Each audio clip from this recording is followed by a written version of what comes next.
ভারতের রাজধানী দিল্লী মহানগরীর অধীনত থকা যন্ত্র মন্ত্রত সুকীয়া রাজ্যের দাবির কারণে দ্বিতীয়বার ইয়ার গণধর্ণা কার্যসূচী অনুষ্ঠিত হয়েছে।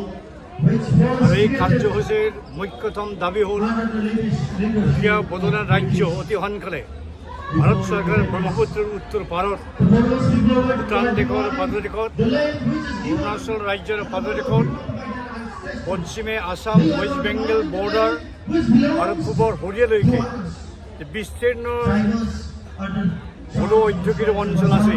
এই অঞ্চল ভাঙি এটা সুকীয়া বদল রাজ্য সৃষ্টি কৰাৰ কাৰণে আমি দাবী উত্থাপন কৰিবলৈ ইয়াত আমাৰ বদলে সুকীয়া ৰাজ্যৰ দাবী অতি পুৰণা। এই 50 বছৰতকৈ অধিক পুৰণা হৈ অসম ৰাজ্যৰ পৰাই নাগালেণ্ড ৰাজ্য সৃষ্টি কৰা হ'ল, মিজোৰাম ৰাজ্য সৃষ্টি কৰা হ'ল, মেঘালয় ৰাজ্য সৃষ্টি কৰা হ'ল আৰু অৰুণাচল ৰাজ্য সৃষ্টি কৰা হ'ল। কিন্তু বড়োসকল অসমৰ আচল আদিম ভূমিপুত্ৰ হোৱা সত্ত্বেও তেওঁলোকৰ ওপৰত ৰাজনৈতিক বৈষম্যমূলক ব্যৱহাৰ যোৱা বিগত 70-75 বছৰ সময়ছোৱাত কৰি অহা হ'ল। এই অতি দুৰ্ভাগ্যজনক কথা। এইকাৰণে ভাৰত চৰকাৰৰ ওচৰলৈ আমাৰ অভিনয় নিবেদন আৰু আমাৰ দাবী যে স্বাধীনতাৰ পিছত ভাৰতবৰ্ষত যেনেকৈ বহুত সংখ্যাৰ নতুন নতুন ৰাজ্য সৃষ্টি কৰা হৈ গৈছিল, ঠিক তেনেকৈ অসম ৰাজ্যক বিভাজন কৰি সুকীয়া বদলৰ ৰাজ্য ব্ৰহ্মপুত্ৰৰ উত্তৰ পাৰত অতি সোনকালে গঠন কৰি দিবৰ কাৰণে আমি দাবী উত্থাপন কৰিছোঁ।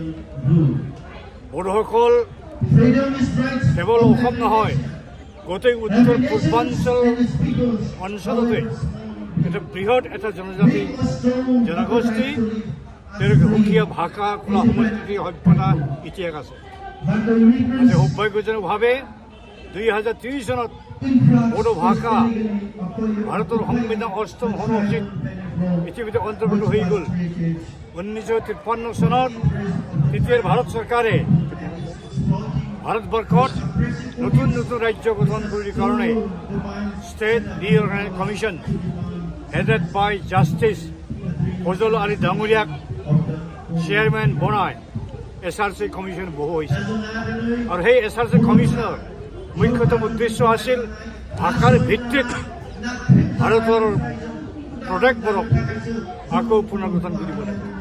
আৰু সেই হিচাপে 1953 চনৰ পিছত বহুতো নতুন ৰাজ্য সৃষ্টি হৈ গ'ল।